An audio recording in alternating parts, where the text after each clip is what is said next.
Welcome back to Burman eye care centre. मैं हूं doctor केया बर्मन। आज हम एक ऐसे टॉपिक के बारे में बात कर रहे हैं जिसके बारे में आप सबने सुना होगा, and that is LASIK. LASIK क्या होता है, उसके प्रोज एंड कॉन्स क्या है, कौन करवा सकता है, this is the thing which we are going to talk about. अगर आप चश्मा पहनते हैं या कॉन्टैक्ट लेंसेज पहनते हैं और उसके बिना नहीं देख सकते तो ये वीडियो आपके लिए है। अगर आप अपने चश्मे से थक गए हैं तो let us talk about LASIK, और आप लैसिक करवा सकते हैं कि नहीं, इसके बारे में हम बात करते हैं। लैसिक होता क्या है? लैसिक मतलब आपकी जो आंखों की जो काली पुतली है, कॉर्निया, इसकी शेप को चेंज कर दिया जाता है लेज़र रेज के द्वारा, जिससे आपका जो लाइट रेज है वो आपके रेटिना पे फोकस कर सके और आप बिना चश्मे, बिना किसी कॉन्टैक्ट लेंस के क्लियर देख सकें। यही होता है लैसिक। अब लैसिक करने के प्रोज एंड कॉन्स क्या क्या हैं उसके बारे में बात करते हैं। जैसे हर एक चीज़, हर एक सर्जरी के अपने फ़ायदे और अपने नुकसान होते हैं, वैसे लैसिक भी एक ऐसी चीज़ है। दो आजकल लैसिक सर्जरी बहुत एडवांस्ड हो गई है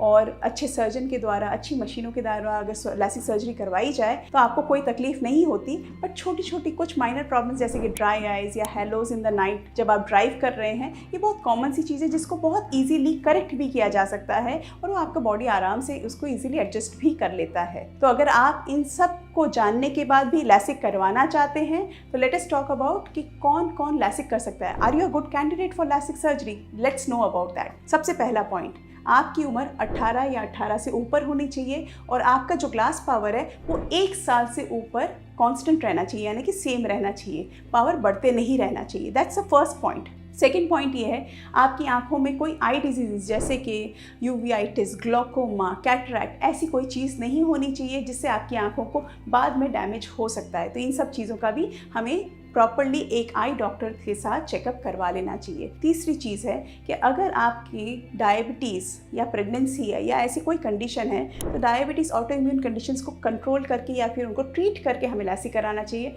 और अगर प्रेगनेंसी है तो प्रेगनेंसी ख़त्म होने के बाद, जब आपका ब्रेस्ट फीडिंग पीरियड ख़त्म हो जाता है, उसके बाद जब आपका पावर स्टेबल होता है, उसके बाद लैसिक सर्जरी करानी चाहिए। तो ये बहुत इंपॉर्टेंट ध्यान रखना है कि इस दौरान आप लैसिक सर्जरी ना करवाएं। और अगर आप जानना चाहते हैं कि आपकी आंखों में लैसिक हो सकता है कि नहीं, तो हमें सबसे पहले एक टेस्ट करना होता है जिसमें आपकी कॉर्निया की कर्वेचर को चेक करते हैं और आपकी कॉर्निया की थिकनेस को चेक करते हैं। इस टेस्ट को कहा जाता है टोपोग्राफी। इसको हम चेक करने के बाद आपको बता देते हैं कि आपकी कॉर्निया सेफ है कि नहीं, इसमें कोई केरेटोकोनस नाम की कोई बीमारी का थोड़ा सा भी चांस है कि नहीं। अगर ये नहीं है और आपकी कॉर्निया की थिकनेस अच्छी है तो आप डेफिनेटली सेफली लैसिक करवा सकते हैं and get rid of your glasses again. अगर आपको हमारा ये वीडियो इन्फॉर्मेटिव लगा तो please subscribe to our channel. अगर आपको लैसिक या किसी भी रिफ्रैक्टिव प्रोसीजर यानी कि चश्मे के पावर हटाने की किसी भी प्रोसीजर के बारे में कोई भी क्वेश्चंस है तो प्लीज़ कमेंट सेक्शन में ज़रूर लिखिएगा, हम उसका उत्तर ज़रूर देंगे। And thank you for listening.